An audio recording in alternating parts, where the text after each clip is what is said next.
नमस्कार दोस्तों। आखिरकार नेपाल में तख्ता पलट हो ही चुका है। कल के वीडियो में हमने चर्चा करी थी क्या भारत के पड़ोसी देशों में जिस प्रकार से तख्ता पलट हुआ है क्या वैसे ही नेपाल के अंदर तख्ता पलट होने वाला है। तो लगभग तख्ता पलट कंप्लीट हो चुका है।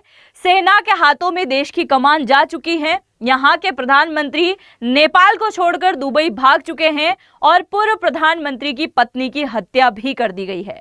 आज के इस वीडियो में हम जानने वाले हैं कि आखिरकार दूसरे देशों में तख्ता पलट कैसे हुआ था, नेपाल में तख्ता पलट किस प्रकार से किया गया और जिस प्रकार से सारे स्टूडेंट को इकट्ठा किया गया, उन्हें रोड पर उतरने के लिए मजबूर किया, उस इंसान के बारे में भी आज के इस वीडियो में हम जानेंगे। मेरा नाम है अंजलि और मैं आप सभी का स्वागत करती हूं एग्जाम नारी के यूट्यूब प्लेटफॉर्म पर। सबसे पहले आप जरा यहां पर देखिए, इनका नाम है सुडान गुरुंग। ये वही व्यक्ति हैं जिसके द्वारा पूरे देश भर में आह्वान किया गया था, खासकर उन स्टूडेंट को कहा गया जो स्कूल जाते हैं, कॉलेज जाते हैं, जिनकी उम्र 13 साल से 30 वर्ष के बीच में है और जो ज्यादातर सोशल मीडिया का इस्तेमाल करते हैं। उन्हें कहा गया कि स्कूल के बैग लेकर आप सड़क पर उतर आइए। और नेपाल की राजधानी काठमांडू के अंदर जो सड़क पर पूरी तरीके से प्रदर्शन चल रहा था, उसका नेतृत्व इसी व्यक्ति के द्वारा किया गया है, सुडान गुरुंग। ये कहीं ना कहीं भारत के विरोधी भी माने जाते हैं और भारत के विरोधी एक दो नहीं बल्कि कई ज्यादा संख्या में है। उनके बारे में भी आज के इस वीडियो में चर्चा करेंगे कि आखिरकार ये भारत का विरोध क्यों करते हैं। क्योंकि इस समय जो नेपाल के प्रधानमंत्री थे केपी ओली शर्मा, उनका झुकाव भी चाइना की तरफ था और ये जो पूरा हंगामा हुआ था उसमें कुछ मीडिया के द्वारा ये भी कयास लगाए जा रहे हैं कि इस हंगामे के पीछे अगर किसी देश का हाथ है तो वो है अमेरिका। तो उसके बारे में भी जानेंगे। यहां पर देखिए कि सेना के हाथों में पूरे देश की सत्ता जा चुकी है और कुछ लोगों के द्वारा कहा जा रहा है कि भाई हम जो इस आंदोलन के अंदर शामिल थे केवल न्याय पाने के लिए बल्कि देश की संपत्ति को नुकसान पहुंचाने के लिए हम यहां पर शामिल नहीं थे। अब देखिए सेना ने क्या कहा है। नेपाल सेना के जनसंपर्क निदेशालय ने बयान जारी किया है कि कुछ समूह इस प्रदर्शन का फायदा उठा रहे हैं। आप देख रहे हैं कि जेनजी के द्वारा जो नए प्रकार का आंदोलन शुरू किया गया था और आंदोलन के पीछे की वजह मैंने आपको कल के वीडियो में बताई थी कि सोशल मीडिया के ऐप को बैन कर देना, ये एक बहुत बड़ी नाराजगी थी। भ्रष्टाचार बहुत ज्यादा होना, बेरोजगारी बहुत ज्यादा बढ़ना, महंगाई का बहुत ज्यादा बढ़ना और बार बार सत्ता परिवर्तन होना। सत्ता परिवर्तन होने के पीछे भ्रष्ट कारण की वजह से सारे लोग सड़क पर उतर आए थे और नेपोटिज्म भी कुछ ज्यादा था, भाई भतीजावाद कुछ ज्यादा था नेपाल के अंदर, जिस वजह से लोग बहुत परेशान थे। और अब यहाँ की सेना के द्वारा इस बात को कहा गया कि आम नागरिक संपत्ति को नुकसान पहुंचा रहे हैं। सेना ने चेतावनी दी है कि अगर ऐसी गतिविधि जारी रही तो सेना की बढ़त कर दी जाएगी। साथ ही सेना क्या करेगी, नागरिकों से अपील कर सकती है, इसके अलावा तो कुछ कह नहीं सकती। तो अब कुल मिला के जिस प्रकार से बांग्लादेश के अंदर तख्ता पलट हुआ और बांग्लादेश के सेना प्रमुख वकार उल जमान, जिनका नाम आप सभी जानते हैं, उनके द्वारा ऐलान कर दिया गया था कि सेना ने तख्ता पलट कर दिया है। बांग्लादेश की पीएम शेख हसीना देश छोड़कर भारत भाग चुकी हैं और अब देश की कमान किसके हाथ में है, वकार उल जमान, और उसके बाद में अंतरिम सरकार बना दिया था। अच्छा, मैं आज के इस वीडियो में आपको यह भी बताऊंगी कि म्यांमार में किस प्रकार से तख्ता पलट हुआ था, श्रीलंका में कैसे हुआ, पाकिस्तान के अंदर क्या गतिविधि है और अभी तो आप नेपाल के बारे में जान ही रहे हो। तो ये सेना है और सेना के जो प्रमुख है अशोक राज सिंघल, इनके द्वारा देश को संबोधित किया गया और देश की कमान अब इनके हाथों में ले ली गई है। अब आप थोड़ा सा जो नेपाल के अंदर नुकसान हुआ है उस नुकसान के ऊपर नजर डाल लीजिए। यहां पर आपको जो दिखाई दे रहा है ये है राष्ट्रपति रामचंद्र पौडेल का निवास स्थान, जिसको पूरी तरीके से जला दिया गया है और इस स्थान को कहते हैं शीतल भवन, इसे जला दिया है। दूसरा, सुरक्षा बलों के द्वारा पीएम ओली को हेलीकॉप्टर में बिठाकर भेजा गया है। अब कुछ मीडिया के द्वारा यह कहा जा रहा है कि वो भग के दुबई चले गए हैं और कुछ का कहना है कि अभी पता नहीं चल पा रहा है क्योंकि झुकाव चाइना की तरफ है तो चाइना भी जा सकते हैं। भारत की तरफ तो वैसे उनका झुकाव रहा नहीं है क्योंकि भारत के साथ तो हमेशा रिश्ते बिगाड़ने का काम किया है। तो हो सकता है वो चाइना जा सकते हैं या फिर वो दुबई जा सकते हैं। हालांकि इस बात की क्लियर पुष्टि नहीं हुई है। अब नेपाल के लोगों को बस मैं इतना ही बोलना चाहती हूँ कि बुरा मानने की जरूरत नहीं है क्योंकि होली है। अरे होली नहीं, ओली है और ओली के कारनामे नेपाल की जनता बहुत अच्छे से समझ चुकी है, तभी तो जनता सड़क पर उतर आई है। और जब जनता सड़क पर उतरती है तो उसका सीधा सा अर्थ आपको नेपाल के अंदर दिखाई दे रहा होगा। अब आप जरा यहां पर ध्यान से सुनिएगा, क्योंकि नेपाल के अंदर जो इन दिनों आंदोलन किया जा रहा है जेनजी के द्वारा, जो मैंने आपको बताया था 13 साल से 30 साल की उम्र के जो व्यक्ति हैं, स्टूडेंट हैं, उनके द्वारा ये आंदोलन किया जा रहा है। पर उसी आंदोलन की भीड़ में से एक बात ये भी निकल के आई है कि हाँ, हमने आंदोलन किया है सरकार के खिलाफ, पर ये जो सरकारी संपत्ति है इससे हमने नुकसान नहीं पहुंचाया। तो अब सबसे बड़ी सोचने वाली बात यह है कि अगर ये सरकारी संपत्ति को नुकसान नहीं पहुंचा रहे हैं तो कौन पहुंचा रहा है। अब आप जरा इस स्टेटमेंट को सुनिए। जेनजी ने बोला है कि यह हिंसा हमारी नहीं है, यह अवसरवादियों का काम है। समझ सकते हैं आप कि विपक्ष में बैठी हुई पार्टियों के द्वारा किया गया, या उग्रवादी कोई पार्टी रही होगी, माओवादी पार्टी रही होगी, उनके द्वारा किया गया।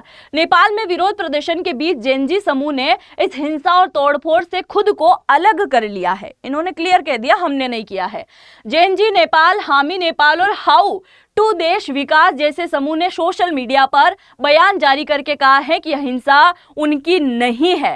साथ ही उनके द्वारा कहा गया कि यह हिंसा कुछ समूह अपने फायदे के लिए कर रहे हैं। जेनजी ने प्रदर्शनकारियों से शांति बनाए रखने की अपील करी है और बोल रहे हैं कि अवसरवादी जो नेता हैं उनके द्वारा ये सारे कारनामे किए जा रहे हैं। क्योंकि आप देखिए, देश की संपत्ति को नुकसान पहुंचाने का तो काम किया ही किया है, पर इसके साथ साथ नेपाल के अंदर जो पशुपतिनाथ का मंदिर है उस गेट को भी तोड़ने की कोशिश की गई है।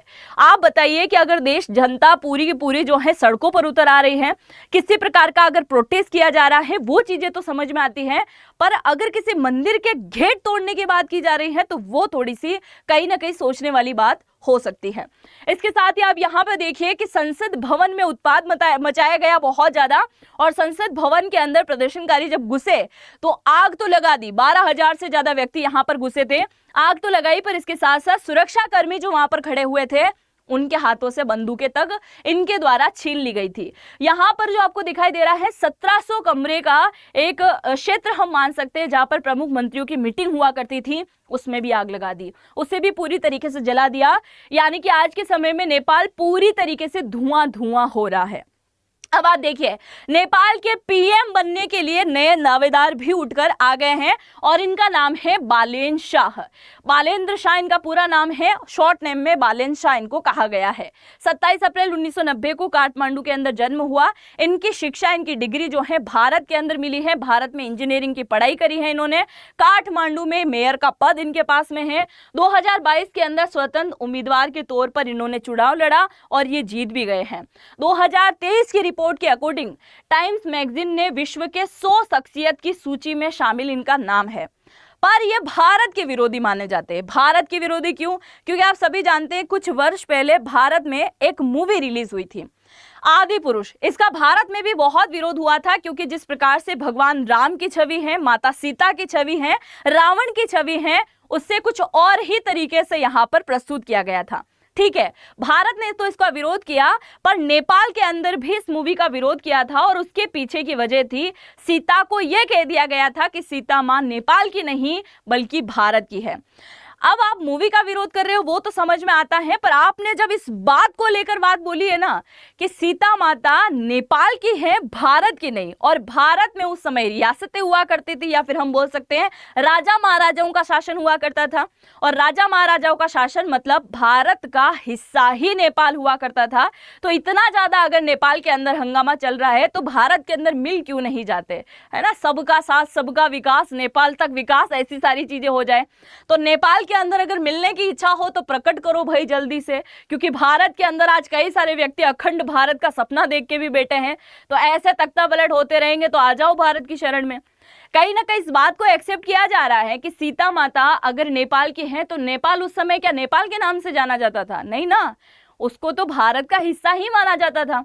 और इसलिए आप इस बात को भी एक्सेप्ट कीजिए। मूवी का विरोध करना समझ में आता है, भारत में कई सारे लोगों ने मूवी का विरोध किया ही होगा, है कि नहीं? आप अपनी राय जरूर से कमेंट सेक्शन में लिखिएगा। आगे देखिए, एक यहाँ पर मजे हो गए बहुत सारे लोगों के। नेपाल के अंदर जो प्रोटेस्ट चल रहा है और उसी प्रोटेस्ट के चलते क्या हुआ, नेपाल के कास्की की एक जेल है, इस जेल में 900 कैदी फरार हो गए। आगे और भी मजेदार न्यूज आपको मैं देने वाली हूं, क्योंकि सुप्रीम कोर्ट की भी लंका लगा दी इन लोगों ने। यहाँ पर देखिए 900 कैदी फरार हो गए। प्रदर्शनकारियों ने जेल पर धावा बोलकर ताले तोड़ दिए, कैदियों को बाहर निकाल दिया। अब जरा ध्यान से सुनिएगा। पुलिस सूत्रों के मुताबिक पहले आशंका थी कि आंदोलनकारी सरकारी दफ्तरों और जेलों को निशाना बना सकते हैं, इसलिए सुरक्षा को बढ़ा दिया गया था। उसके बाद क्या हुआ कि बावजूद प्रदर्शनकारी जेल में घुसकर ड्यूटी पर मौजूद जो पुलिसकर्मी थे उनकी पिटाई कर दी। बाद में कैदियों को छुड़ा दिया और कैदियों को छुड़ाने के बाद जो प्रदर्शनकारी थे वो भी कैदियों के साथ में फरार हो गए। और एक नहीं बल्कि 2 जेलों से फरार हुए। एक थी कास्की की जेल जहां 900 कैदी फरार हुए और वो अपना सामान भी अपने कंधे पर लाद के ले जाते हुए दिखाई देंगे आपको वीडियोस के अंदर। और दूसरा नक्खू की जो जेल है उसमें 1500 से भी ज्यादा कैदी यहां पर आजाद हो गए। तो उनका आजादी दिवस तो हो ही गया है कहीं ना कहीं। इसके साथ ही प्रदर्शनकारियों ने सुप्रीम कोर्ट की कई जरूरी फाइलें भी जला दी, यानी सुप्रीम कोर्ट के अंदर भी आग लगा दी। अब आप देखिए नेपाल के अंदर राष्ट्रपति भवन जल चुका है। एक जो मंत्री परिषद की जो मीटिंग होती थी 1700 कमरे वाला भवन था वो भी पूरी तरीके से जल चुका। प्रधानमंत्री आवास को जला दिया, पूर्व प्रधानमंत्री के आवास को जला दिया और इसके अलावा सुप्रीम कोर्ट के अंदर आग लगा दी। तो हर जगह आग लगाने का काम किया है नेपाल के लोगों ने। और जिन लोगों का केस कई वर्षों से पेंडिंग हो रहा होगा अब उनकी फाइलें भी नेपाल के लोगों ने निपटा दी है कहीं ना कहीं कि भाई ठीक है। अब आप देखिए हम बात करते हैं कि भारत के साथ नेपाल का बड़ा घनिष्ठ नाता रहा है, केवल राजनीति नहीं सांस्कृतिक के आधार पे भी, क्योंकि भारत के बिहार यूपी के जो तराई क्षेत्र है उनमें कहीं ना कहीं अगर नेपाल में प्रभावित होगी चीजें तो वो भगकर कहाँ आएंगे, भारत की तरफ। और मैंने आपको कई बार बताया है कि नेपाल की जो जनसंख्या है वो तकरीबन 3 करोड़ है और नेपाल की 3 करोड़ जनसंख्या में से 80 लाख से ज्यादा जनसंख्या कहाँ है, भारत के अंदर बसी हुई है। यानी अभी भी अगर नेपाल के अंदर हंगामा चल रहा है तो इस पूरी बॉर्डर पर हमारी एसएसबी को तैनात कर रखा है, क्योंकि जब जब यहाँ पर हंगामा हुआ है तब तब घुसपैठी भारत की तरफ बहुत मात्रा में बड़ी है। क्योंकि मैंने पहले ही बोला है कि केवल राजनीतिक रिश्ते नहीं है नेपाल के साथ, सांस्कृतिक रिश्ते भी काफी अच्छे रहे हैं। आप देखिए कितना बुरी तरीके से धुआं धुआं करके जल रहा है पूरा का पूरा नेपाल, है ना, ये दिखाई दे रहा होगा आपको। अब आप देखिए नेपाल में सोशल मीडिया बैन के खिलाफ जो जेनजी आंदोलन शुरू हुआ था सरकार को पूरी तरीके से खदेड़ दिया। पीएम, राष्ट्रपति, गृह मंत्री सबके आवास को पूरी तरीके से तहस नहस कर दिया। पूर्व पीएम जिनका नाम था जलनाथ, इनके घर में आग लगाई और उसी आग के दौरान इनकी पत्नी जिनका नाम था राज्य लक्ष्मी चित्रकार, उनकी भी मौत हो गई है। और केपी ओली शर्मा अपने प्राइवेट चॉपर के साथ यानी कि हेलीकॉप्टर के साथ जो है यहां से निकल दिया। इस सीन को देखते हुए कहीं ना कहीं किसकी याद आती है, शेख हसीना की याद आती है ना। जब बांग्लादेश के अंदर तख्ता पलट हुआ था तो शेख हसीना भी अपने हेलीकॉप्टर में बैठ के कहां भग के आ गई थी, भारत ही आ गई थी। और बांग्लादेश आज भी उसकी डिमांड कर रहा है कि हमें वापस शेख हसीना लौटा दो। आगे देखिए सोशल मीडिया बैन के खिलाफ ये कैंपेन शुरू हुआ था, इतना ज्यादा चला जिसमें कहा गया कि एक लंबे अरसे से करप्शन ने हमारे सपने, हमारा फ्यूचर और देश की गरिमा को खत्म किया। और ये लोगों का गुस्सा जो है नेपाल के अंदर ये वास्तविकता में सही साबित होता है, क्योंकि कहते हैं ना कि गरीब और गरीब होते जा रहा है, अमीर और अमीर होते जा रहा है। और नेपाल के अंदर जो नेता लोग हैं वो केवल अपनी फैमिली के बारे में सोचते हैं, उनके बच्चे विदेशों में जाकर पढ़ाई कर रहे हैं, नेपाल की जनता भूखमरी का शिकार हो उससे कोई लेना देना नहीं है, रोजगार कितना मिल रहा है उससे भी इनको कोई लेना देना नहीं है। अपने ऐश और आराम को ये सोशल मीडिया पर पोस्ट कर करके दिखाने का काम कर रहे थे नेपाल के नेता लोग। और भ्रष्ट सरकारें रही है, तभी तो मैंने आपको बोला था कि 2008 से लेकर 2025 यानी कि 17 सालों के अंदर 13 सरकारें आ चुकी हैं। और 13 सरकारें आने का सीधा सा अर्थ है कि किसी भी सरकार का 5 साल तक कार्यकाल नेपाल के अंदर नहीं चल पाया है। तो भ्रष्टाचारी तो हैं कहीं ना कहीं। अगर भ्रष्टाचार नहीं होगा तो जनता आपको पसंद करेगी और जनता आपको पसंद करेगी तो आप ही वहां पर राज करने वाले हो। दूसरा आप देखिए आम लोगों के द्वारा कहा गया है कि हमें जीने के लिए भी संघर्ष करना पड़ रहा है, क्योंकि यहाँ पर बहुत ज्यादा बेरोजगारी भी बढ़ चुकी है। केपी ओली सरकार ने प्रोटेस्ट दबाने के लिए गोली तक चलवा दी थी। अब आप देखिए ये उसी दिन से प्रोटेस्ट बहुत ज्यादा बढ़ गया था, आंदोलन उस दिन से सबसे ज्यादा बढ़ा जिस दिन स्टूडेंट सड़क पर उतरे, प्रोटेस्ट करने के लिए आए थे और शांति से प्रोटेस्ट कर रहे थे। पर सरकार ने प्रोटेस्ट को रोकने के लिए यानी कि आंदोलन को रोकने के लिए शूट एंड साइट का ऑर्डर दिया, गोली चलाने का आदेश दिया, जो कि लोगों को वो बात बिल्कुल पसंद नहीं आई। लोकतांत्रिक देश के अंदर अगर गोली चलाने का आदेश दिया जाए और 22 स्टूडेंट की मौत हो जाए तो वो कहीं ना कहीं दुखद खबर ही होती है। अब देखिए 22 लोगों की मौत हो गई, 400 से भी ज्यादा लोग जो हैं बुरी तरीके से घायल हो गए हैं। इसी वजह से पूर्व पीएम की हम बात करें शेर बहादुर देउबा, इनको घर में पीट पीट कर इनकी क्या की गई, जो है पूरी तरीके से इनका जुलूस निकाल दिया गया। वहीं हम बात करें वित्त मंत्री विष्णु पौडेलकर की, तो इन्हें जो है एक व्यक्ति के द्वारा कुंगफू टाइप जो है क्या किया गया था, लात मारने का काम किया गया था। नेपाल सरकार का कहना है कि इन कंपनियों ने रजिस्ट्रेशन की। अच्छा हाँ, आप जरा सुनिए, सोशल मीडिया एप्लीकेशन को जब बैन किया तो इसमें नेपाल के लोगों का दो मत आ रहा है। पहला मत, नेपाल के जो प्रधानमंत्री हैं केपी ओली शर्मा, उनका सबसे ज्यादा झुकाव चाइना की तरफ है, भारत से भी दुश्मनी है और चाइना के साथ में झुकाव है, इसलिए चाइना के समर्थन में अमेरिका का विरोध करने के लिए सारी की सारी कंपनियों पर बैन लगाने का काम कर दिया और तुम्हारा हो गया वहीं बेड़ा गर्क। दूसरा, जब नेपाल ने युवा इस विरोध में खड़े हुए तो अमेरिकी लॉबी से सपोर्ट मिला। नॉर्थ ईस्टर्न हिल यूनिवर्सिटी के प्रोफेसर और साउथ एशिया की राजनीति ने जानकर प्रसेनजीत विश्वास का कहना है कि नेपाल में प्रोटेस्ट की शुरुआत से ही अमेरिका का सीधा हाथ है। देखो ये बात कहीं ना कहीं सामने निकल के आ रही है, क्योंकि जिस जिस देश के अंदर तख्तापलट हुआ है उसमें सिर्फ यही कहा जाता है कि सभी देशों में तख्तापलट, चाहे श्रीलंका हो, बांग्लादेश हो या कोई और देश हो, सभी देशों की राजनीति में उथल पुथल मचाने का काम अगर किसी देश ने किया है तो वो अमेरिका ही कर सकता है। और अमेरिका करने के पीछे की वजह यह है कि एशिया के ये देश हैं और एशिया के सेंटर में आता है भारत, और भारत के पास से ही कहीं ना कहीं बहुत ज़्यादा मजबूत पकड़ होगी रशिया और चाइना के लिए। तो इन सारे इलाके में आके अमेरिका अपना सैन्य अड्डा स्थापित करना चाहता है। आप देखिए भारत के जितने भी पड़ोसी देश है लगभग सबके अंदर तख्तापलट हो चुका है और भारत में भी ऐसी स्थिति बनी होगी। आप देखिए इंदिरा गांधी ने जब इमरजेंसी लगाई तब स्थिति बनी होगी, भारत पाकिस्तान के बंटवारे के टाइम भी ऐसी स्थिति बनी होगी, 1962 के युद्ध में, 1965 के युद्ध में, 1971 के युद्ध में, 1999 के युद्ध में, सभी युद्ध में कहीं ना कहीं ऐसी स्थिति जरूर बनी होगी कि भारत में गृह युद्ध जैसे हालात हो जाए। और हमने जब चाइना से युद्ध हारा था शायद उस समय भी ऐसी स्थिति बनी होगी, पर भारत आज भी मजबूती के साथ में खड़ा है। पर भारत के जितने भी छोटे मोटे पड़ोसी देश हैं सब में लगभग तख्तापलट हो चुका है। अब थोड़ा थोड़ा इनके तख्तापलट के बारे में भी जान लो। ये आपको दिखाई दे रहा है फोटो, ये है ना कोई जानवर नहीं है छोटे मोटे, ये सारे व्यक्ति हैं जो श्रीलंका के अंदर निवास करते हैं और कोलंबो के अंदर ये सारे व्यक्ति इकट्ठे हुए थे सन 2022 के अंदर। श्रीलंका के अंदर जो आम लोग सड़कों पर उतरे, प्रदर्शन किया और उस प्रदर्शन को श्रीलंका में कहा गया अरागलिया। अरागलिया इसीलिए ये सारा प्रोटेस्ट हुआ था। उसके पीछे का रीजन था कि श्रीलंका के अंदर जो राष्ट्रपति हैं गोटाबाया और इनके साथ में जो सहयोगी है यानी कि इनका जो परिवार है, जैसे महिंद्रा राजपक्षे, इनकी सबकी बात करें तो इन्होंने जो है श्रीलंका की सरकार चलाते हुए बहुत ज़्यादा विदेशी कर्ज लिया और विदेशी कर्ज के चलते सरकार जो है पूरी तरीके से डूबती हुई दिखाई दी। आप सभी जानते हैं ना कि श्रीलंका के अंदर एक बंदरगाह ऐसा मौजूद है जो कि इसने चाइना से पैसे लिए थे श्रीलंका ने, और जब चाइना को पैसे नहीं लौटा पाया तो इसने 99 साल के लिए श्रीलंका का एक पूरा का पूरा बंदरगाह किसको दे दिया, चाइना को दे दिया है। तो विदेशी कर्ज कुछ ज्यादा बढ़ गया था, लोगों में बेरोजगारी फैल रही थी, पर्यटक कम आते दिखाई ददे रहे थे, 24 घंटे में से 13 घंटे बिजली जो है नहीं मिल पा रही थी, 28% भूखमरी का शिकार हो गए वहां के लोग और इसके साथ ही 34% महंगाई एकदम से बढ़ गई और वो सारी चीजें हुई, लोगों का संतुलन बिगड़ा। फिर लोगों ने क्या किया, श्रीलंका की सरकार का संतुलन बिगाड़ना शुरू कर दिया। दूसरा आप देखिए ये है बांग्लादेश और बांग्लादेश में 5 अगस्त 2024 को तख्तापलट हुआ, शेख हसीना की सरकार गिरी और उसके पीछे का रीजन है आरक्षण, कोटा आरक्षण 30% वो वाली बात हुई। स्टूडेंट जो हैं सड़कों पर उतरे और उसके बाद में तख्तापलट हुआ, शेख हसीना को अपने पद से इस्तीफा देना पड़ा और वहां के जो सेना प्रमुख है वकारुल-जमान, उन्होंने देश की सत्ता अपने हाथ में ली और बाद में अंतरिम सरकार बना के मोहम्मद यूनुस के हाथों में देश को सौंप दिया गया। यहाँ पर देखिए यह है पाकिस्तान, जहां पाकिस्तान के अंदर केवल 4 प्रांत मौजूद हैं, उनमें से बलूचिस्तान और सिंध में आए दिन प्रोटेस्ट हो रहे हैं क्योंकि ये दोनों के दोनों लगातार बोल रहे हैं कि हमें पाकिस्तान के साथ नहीं रहना है, हमें एक अलग देश चाहिए, अलग देश बना दीजिए।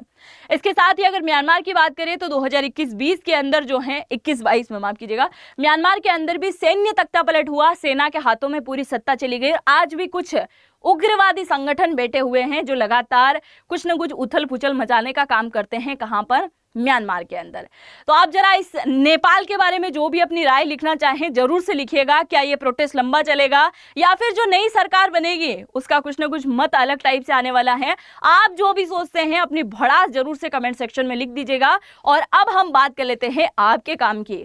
अगर इनमें से किसी भी कंपनी के अंदर आपको नौकरी लगना है, चाहे गूगल हो गया है, जियो हो गया, Microsoft, Samsung, Flipkart, Paytm, Airtel, किसी भी कंपनी के अंदर आपको नौकरी लगना है तो आप एक कोर्स ज्वाइन करेंगे। यहां पर हम आपको ट्रेनिंग देने वाले हैं और आप इनमें से किसी भी कंपनी के अंदर नौकरी लग सकते हैं, क्योंकि हमारे पास सबूत है। 91,000 से ज्यादा स्टूडेंट ऑलरेडी नौकरी लग चुके हैं और इनकी सालाना सैलरी की अगर मैं बात करूं तो 47 लाख पर एनुअल, यानी कि 12 महीने का इनका पैकेज है। 47 लाख से भी ज्यादा। इसके अंदर हम आपको कई प्रकार की चीजें सिखाएंगे। 200 से भी ज्यादा प्रकार के कोर्स लेने वाले हैं, जिसमें डेटा साइंस, C++, जावा, पाइथन, DSA, कॉम्पिटिटिव कोडिंग, बहुत सारी चीजें आपको यहाँ पर सिखाने वाले हैं और इतनी कम प्राइस में आपको कहीं नहीं मिलेगी। ये मिलेगा कहाँ? तो इसी वीडियो के कमेंट सेक्शन में पहला कमेंट मैंने पिन कर रखा है, उस पर आप जैसे ही टैप करेंगे एक फॉर्म ओपन होगा। नाम, मोबाइल नंबर, ईमेल आईडी आपको डालना है और कोर्स अगर आप परचेस करते हैं, ज्वाइन करते हैं, डिस्काउंट चाहते हैं तो AN20 कोड आप यहाँ पे लगा दीजिएगा। और लिमिटेड टाइम के लिए हमारे पास में ऑफर है, तो कहीं देर ना हो जाए, जरूर से ज्वाइन कर लीजिएगा। और नेपाल के बारे में जानकर जो भी आपको लगा है, जो भी अच्छा लगा है, बुरा लगा है, जरूर से कमेंट सेक्शन में लिख के जाइएगा। और चैनल पे पहली बार विजिट किया है तो सब्सक्राइब करना तो बिल्कुल भी मत भूलिएगा। बेल आइकन को जरूर से हिट कर दीजिएगा। मिलता है नेक्स्ट वीडियो में, तब तक के लिए बहुत बहुत धन्यवाद। जय हिंद, जय भारत।